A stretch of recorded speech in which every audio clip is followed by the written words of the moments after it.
जोहार साथियों, आपका हार्दिक स्वागत है हमारे यूट्यूब चैनल पर। और आज हम पढ़ेंगे, पिछले वीडियो में मैंने पढ़ाया था कि संख्याओं की परिभाषा है ना, कि संख्या कितने प्रकार की होती है। 5-6 प्रकार की संख्या बताई थी, जो बहुत ज़्यादा 10वीं वालों के लिए आईएमपी थी। वो वाली मैंने संख्या बता दी थी और उसकी परिभाषाएं भी बता दी थी, है ना। उसमें 2 संख्याएं छूट गई थी, सम और विषम। कौन कौन सी छूटी थी? सम और विषम। सम संख्या है ना, सम संख्या, सम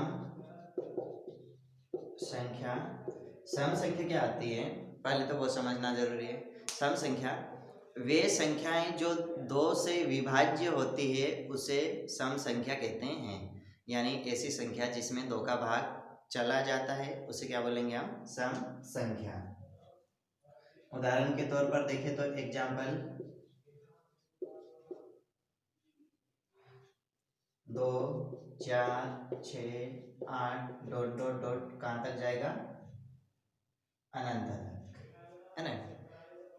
2, 4, 6, 8 डॉट डॉट डॉट कहाँ तक जाएगा? अनंत तक। यहाँ तो इसको हम ये भी लिख सकते हैं, है ना, अनंत को। यहाँ तो आखिरी वाली संख्या को 2n भी लिख सकते हैं। यहाँ तो चलो अनंत ही कर देते, कितना? अनंत, ठीक है। कितना कर देते? अनंत तक। यानी आगे चलती जाएगी ऐसी संख्या जो 2 से विभाज्य होती है उसे सम संख्या कहेंगे। और सम संख्या प्राप्त करने का एक सूत्र होता है, सम संख्या बराबर 2n, है ना। कितना है? सम संख्या बराबर 2n।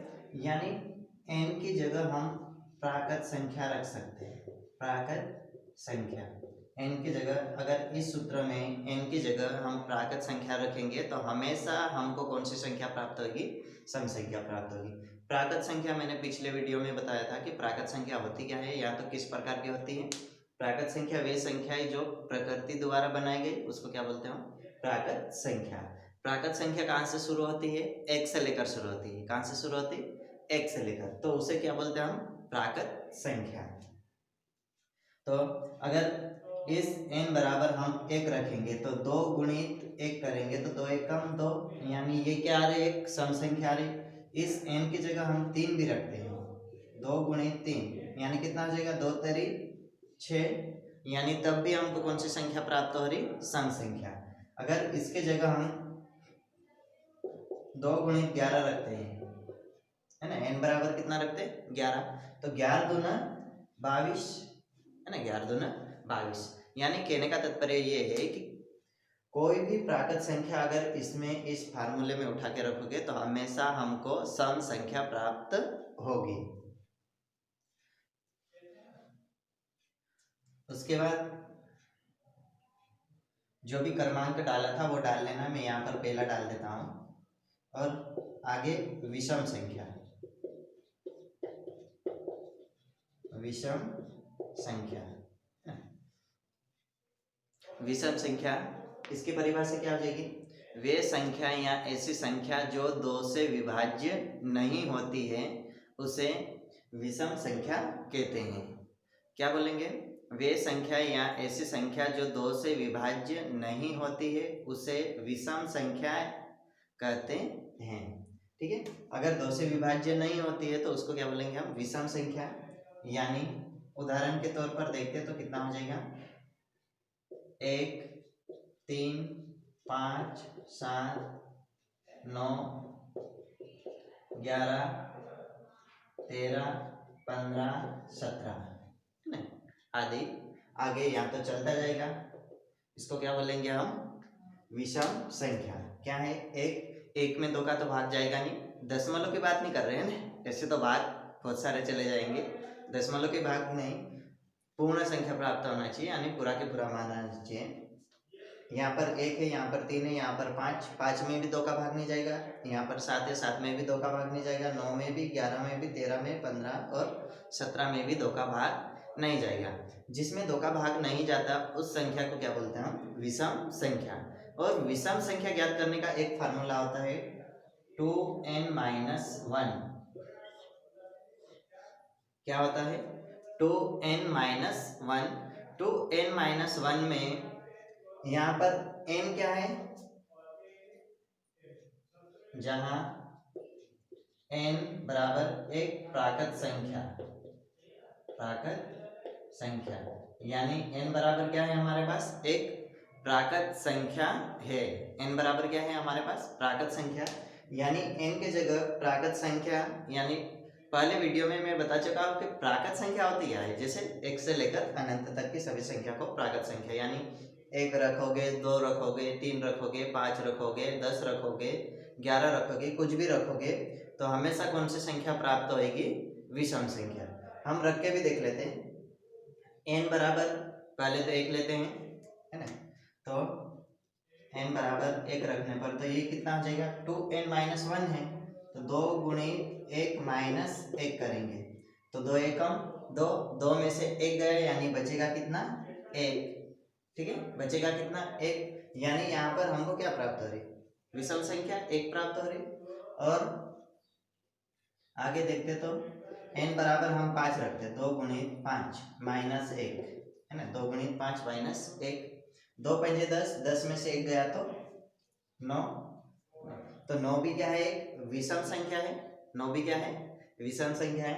अगर इसके जगह, ये तो विषम की बात हो रही थी, अगर सम रख देते हैं 2 गुणित 8 भी रख दो माइनस 1, तो 2 8 16, 16 में से 1 जाएगा तो 17, यानी 17 क्या है, एक विषम अंक है, या तो विषम संख्या है, सॉरी विषम संख्या है।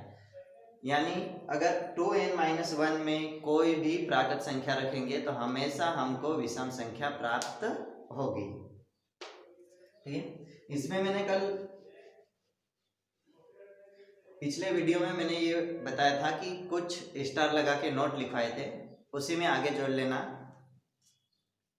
अब यहाँ पर देखना है कि सम संख्या क्या है, 2 है ना, सम संख्या क्या है हमारे पास 2 है। और कल मैंने अभाज्य संख्या लिखाया था, अभाज्य संख्या, है ना, अभाज्य संख्या कहाँ से स्टार्ट हो रही थी, 2 3 5 7 11 ये थी, है ना, यानी 2 एक मात्र ऐसा अंक है जो अभाज्य भी है और कैसा सम भी है ना। 2 अंक या तो 2 मात्र, स्टार लगा के या तो नोट में लिख लेना, नोट में 2 एकमात्र ऐसा अंक है जो सम और अभाज्य संख्या भी है, सम और अभाज्य संख्या,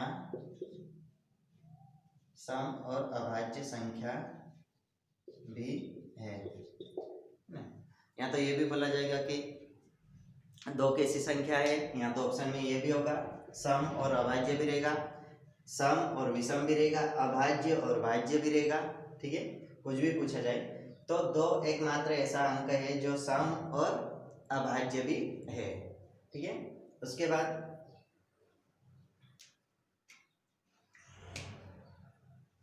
चलो आगे का फिर देखते।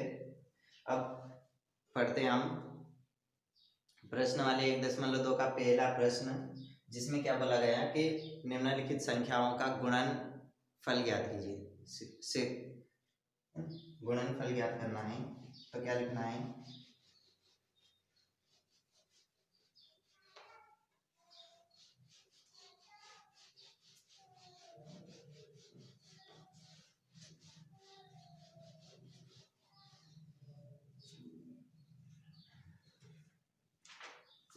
क्या दे रखा हमको प्रश्न वाले 1.2 में, निम्नलिखित संख्याओं को अभाज्य गुणनखंडों के गुणनफल के रूप में व्यक्त कीजिए। यानी अभाज्य गुणनखंडों के गुणनफल के रूप में व्यक्त करना है, यानी अभाज्य गुणनखंड करना है। पहले प्रश्न में क्या दे रखा, पहले का पहला हल दिया है 140, है ना, कितना दे रखा है 140 का अभाज्य गुणनखंड करना है। तो पहले तो हम साइड में कर लेते, 2 का भाग देके, ये वाला जो बचपन से करते आ रहे 140 में कितने का भाग देना है, 2 का। तो कितना आ जाएगा, 2 सते 14, 0 का 0, फिर 2 का भाग जाएगा तो 2 तरी 6, 7 में से 6 गया तो बचेगा 1, 2 पंजे 10, फिर कितने का, इसमें ना तो 3 का भाग जाएगा और ना 2 का जाएगा, ना 2 का और ना 3 का, तो अगली संख्या क्या आएगी, 2 और 3 का नहीं जा रहा, 4 का भी नहीं जाएगा। अगर 2 का भाग जाता तो उस संख्या में 4 का भाग भी चला जाता है कभी कभी। तो यहाँ पर 5 का देंगे, 5 सतो 35, फिर 7 में तो 7 का ही भाग जाएगा, 7 एकम 7, तो इसको लिखेंगे अभाज्य गुणनखंड करने पर।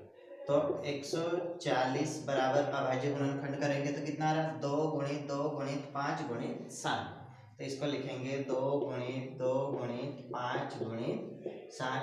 यहाँ तो इसको 2 गुणित 2 है तो 2 की घात 2 गुणित 5 गुणित 7, ये हमारा उत्तर हो जाएगा। सिर्फ इतना ही करना है। उसके बाद दूसरा प्रश्न क्या दे रखा है, दूसरे में हल दिया है, हल दिया है, क्या दे रखा, 156 है ना, कितना दिया, 156, उसको भी वैसे ही करना है। अभाज्य गुणनखंड ज्ञात करेंगे पहले, तो कितने का भाग देंगे, सिर्फ 2 का, है ना, अभाज्य गुणनखंड